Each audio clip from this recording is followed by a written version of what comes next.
Bonjour à tous, bienvenue pour cette nouvelle vidéo sur nourriture, forme, santé. Aujourd'hui, je vais vous partager une recette pour toutes ces petites bêtes qu'on a qui traînent dans la maison. Je vais parler des blattes, des fourmis, des blattes qu'on appelle encore cafards, surtout cafards ici, cancrelats. Hein, ça fait des dégâts sur les livres, ça fait des dégâts dans les placards. Et puis plutôt que d'utiliser des produits toxiques, eh ben, vous faites une petite préparation. Celle que je vais vous montrer, ça fait des années que je l'utilise et ça fonctionne franchement très bien.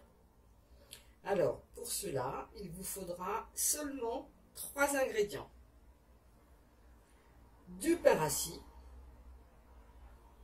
de l'eau et de l'acide borique. Alors le persil, si vous n'en avez pas, vous pouvez aller en demander à la boulangerie ou dans une petite boutique près de chez vous. Moi, pour la petite anecdote, en général, j'ai pas de persil à la maison. Donc je suis allée, quand j'ai voulu faire ma recette, dans une boulangerie qui n'en avait pas. Après, je me suis rendu compte que dans la petite boutique où je suis allée, elle en avait et elle le proposait même au kilo. Et quand je lui ai parlé de la recette que je voulais faire, elle était très intéressée. Donc on m'a donné un petit peu de persil gratuitement. Alors, le persil, j'ai dit, de l'eau, il n'y a pas besoin d'eau minérale, hein, de l'eau du robinet fera l'affaire, et de l'acide borique. L'acide borique ou borate de soude, on appelle ça. Et donc c'est un produit naturel, on va dire, hein, ça sert de désinfectant. En médecine, j'ai souvent prescrit des préparations à base d'acide borique. Hein. Alors, on le trouve dans toutes les bonnes pharmacies, on le trouve aussi dans les drogueries. Je vais vous montrer ce que j'avais.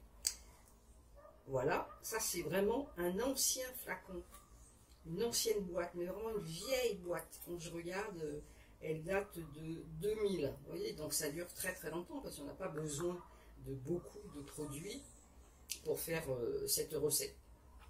Et maintenant, en pharmacie, vous trouvez, parce que j'en ai acheté depuis, des sachets de 30 grammes exactement. Il y a marqué dessus acide borique cristallisé. Et sur celui-là, comme je vous ai dit, borate de sodium officinal. Donc le prix, ben, ça a vraiment changé. Hein. Je crois que c'est un peu moins de 2 € là. Et là, ça coûtait... c'était en ancien franc. Alors, je ne peux même pas faire la conversion. Voilà, donc il vous faut cet acide borique, le persil, je vous ai dit. Et pour faire le mélange, ben, une couille. Moi, j'utilise une couille. On couille, on vous l'a dit ici. Donc le persil, on mettait un petit peu dans cette couille. Voilà. Vous couvrez d'eau. Donc là, je vous ai dit, il n'y a pas besoin d'eau minérale. Hein. J'ai pris de l'eau du robinet, donc je couvre d'eau. Donc le persil va gonfler. Vous voyez. Je vais couvrir d'eau, tout simplement. Et là-dedans, vous allez ajouter... là, j'en ai pas mis beaucoup. Hein. Je ne sais pas si vous voyez bien, j'en ai pas mis beaucoup. Une bonne cuillère à café. Vous allez tout mélanger, ça va faire une sorte de pâte. Alors, je prends une cuillère à café, je mélange. Entre temps, le pain est en train d'absorber l'eau.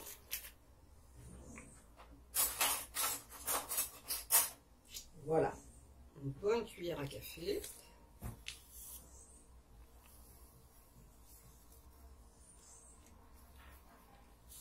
Voilà, vous saupoudrez.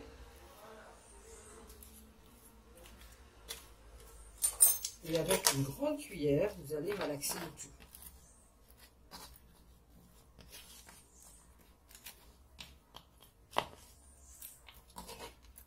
Il faut que le pain absorbe toute l'eau, que ça soit vraiment une pâte,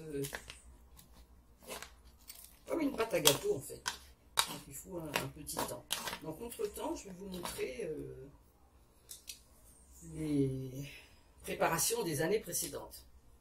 Alors quand vous faites cette préparation, il vous faudra par la suite des petits bouchons. Alors vous récupérez des bouchons d'eau minérale, des bouchons de lait, des bouchons de produits pharmaceutiques que vous trouvez, voilà. Et vous allez remplir de cette préparation. Alors là, je vais vous montrer une préparation qui a été faite. Et elle date de 2 ans, celle-là. Je me suis amusé à marquer les dates derrière comme ça. Donc vous voyez, ça devient après tout sec. Mais au départ, c'est pas sec du tout. Et le ravet, il aime bien, il va manger là-dedans. Et vous allez le retrouver, même si vous l'avez vu dans votre placard, hein, autour en train de se balader dans la maison, vous allez le retrouver 2 soirs de suite, 2 soirs après, quoi, on va dire, le ventre à l'air. C'est-à-dire qu'il aura mangé ça.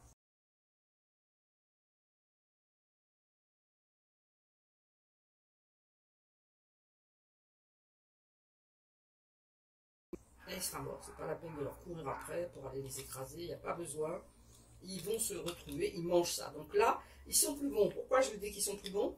Parce que j'ai commencé à revoir quelques ravets dans la maison. Donc je me suis dit, c'est temps que je refasse la préparation.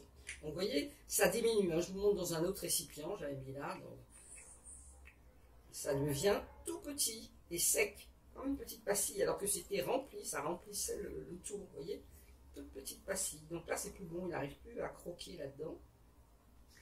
Voilà, mais ça dure facilement 1 an et demi, hein, je ne m'en occupe pas. Alors, ces petits containers là, de nourriture pour les ravets, vous les glissez soit sous les meubles, en bas des armoires, en bas des bibliothèques, en bas du lit. Franchement, il y a énormément d'endroits où vous avez vu des ravets passer. Vous mettez ces petits containers. Donc on ne les voit pas, hein, ils sont cachés sous le lit, sous l'armoire. Vous ne voyez pas ces petits containers. Mais ils sont très efficaces. Donc vous voyez là, pendant ce temps-là, le pain il a commencé à bien s'imprégner. Continuez à bien l'écraser.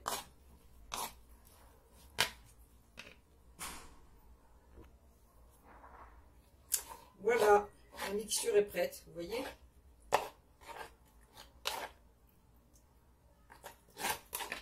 Comparé à ce que je vous ai montré, là, c'est tout sec. Donc, vous prenez vos petits récipients, vous remplissez et vous les placez, comme je vous ai dit, dans les bas de placard. Donc, au départ, voilà comment c'était quand j'ai rempli. Vous avez vu comment ça devient tout sec après. Si vous avez le même. Alors celui-là, il ira directement dans la cuisine parce que j'ai aperçu 2 ravets qui se promenaient dans le compartiment couvert hier soir. Donc après, je cours plus après. Hein. Je sais que je vais mettre ça. Le lendemain, je vais les retrouver le ventre à l'air. Soit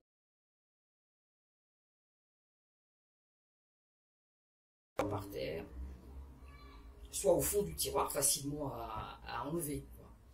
Voilà, donc c'est une recette vraiment que je tenais à partager. Parce que dernièrement, j'ai une amie qui me dit, mais qu'est-ce que tu fais pour les blattes?